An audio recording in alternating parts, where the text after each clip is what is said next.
नमस्कार दोस्तों, कैसे हैं आप सब। आज हम बात करेंगे बहुत ही महत्वपूर्ण टॉपिक पर। आप लोग प्रायः देखते होंगे कि यदि कोई हिंसा, विवाद या युद्ध होता है तो उनमें प्रायः देखा जाता है कि धर्म, जाति, नस्ल, सीमा विवाद, समुदाय, आस्था, इन सब विषयों पर ही प्रायः देखा जाता है कि युद्ध, हिंसा होते हैं।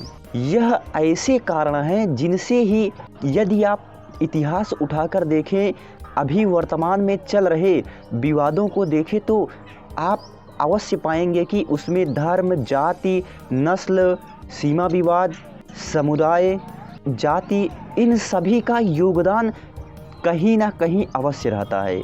प्रायः देखा जाता है कि धर्म, जाति और नस्ल, ये तीन ऐसे कारण हैं जिनसे प्रायः देखा जाता है कि युद्ध, हिंसा होते हैं। और प्रायः देखा जाता है कि जो पुराने विवाद थे वही फिर से पुनः एक नए अवतार में जन्म लेते हैं। जैसा कि वर्तमान में देखें तो इजरायल और फ़लस्तीन के बीच विवाद चल रहा है, तो आज इसी विवाद पर पूरा वीडियो केंद्रित है। इसी के बारे में आज स्पष्ट रूप से बात करेंगे।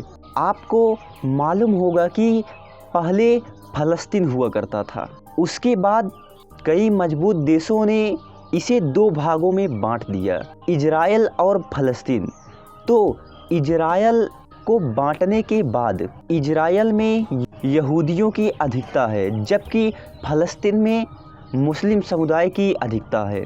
तो इजरायल धीरे धीरे, पहले थोड़े स्थान पर रहने वाला इजरायल धीरे धीरे करके आज फ़लस्तीन को पूरी तरह से अपने नियंत्रण में कर लिया है। अब कम ही भाग हैं जो फ़लस्तीन के हैं। फ़लस्तीन के पास उतनी सुविधाएं नहीं है, उतना टेक्नोलॉजी नहीं है, उतनी ज्ञान नहीं है, लेकिन प्रायः कहा जाता है कि यहूदी धर्म ज़्यादा पढ़े लिखे और ज़्यादा सजग होते हैं, तथा उनमें इजरायल में यहूदियों की अधिकता होने के कारण वहाँ टेक्नोलॉजी और उनके लोगों में ज्ञान होने के कारण आज वह मजबूत देशों में से एक हैं। इस समय जो विवाद चल रहा है वह है, आप लोग जानते होंगे कि मुस्लिम समुदाय का तीन बहुत ही प्रसिद्ध और महत्वपूर्ण स्थान है, मक्का, मदीना और आलस्का मस्जिद। तो प्रायः आप लोग मक्का और मदीना के बारे में जानते होंगे, लेकिन उसी में आलस्का मस्जिद भी है जो इजरायल की राजधानी यरूशलेम में स्थित है। यह भी मुस्लिम समुदाय का एक धार्मिक स्थान है। इस समय मुस्लिम समुदाय का त्यौहार चल रहा है, तो लोग आलस्का मस्जिद में नमाज अदा करने गए थे और पुलिस ने वहां आकर हिंसा कर दी, जिसके बाद से एक बार फिर से इजरायल और फ़लस्तीन के बीच मुद्दा उठ गया। आप जानते होंगे कि यह मुद्दा आज का नहीं, यह मुद्दा वर्षों से चला आ रहा है, जिसमें प्रायः देखा गया कि प्रत्येक बार फ़लस्तीन को हार का सामना करना पड़ा, क्योंकि इजरायल के पास टेक्नोलॉजी, हथियार सभी चीज़ों में आगे है।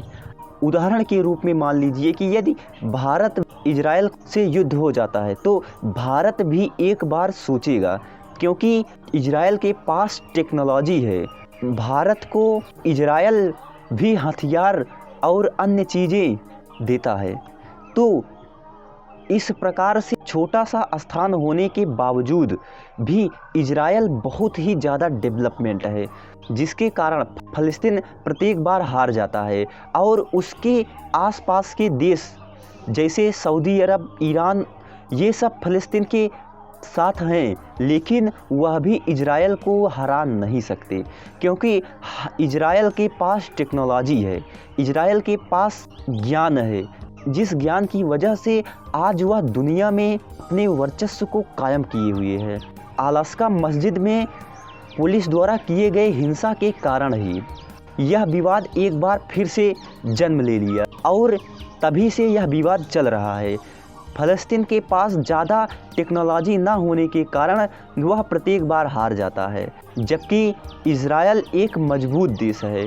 वह धीरे धीरे करके फ़िलिस्तीन को इज़राइल बनाना चाहता है, तभी से यह विवाद चर्चा में आया। तो आपको यह टॉपिक कैसा लगा, हमें अवश्य बताएं। धन्यवाद।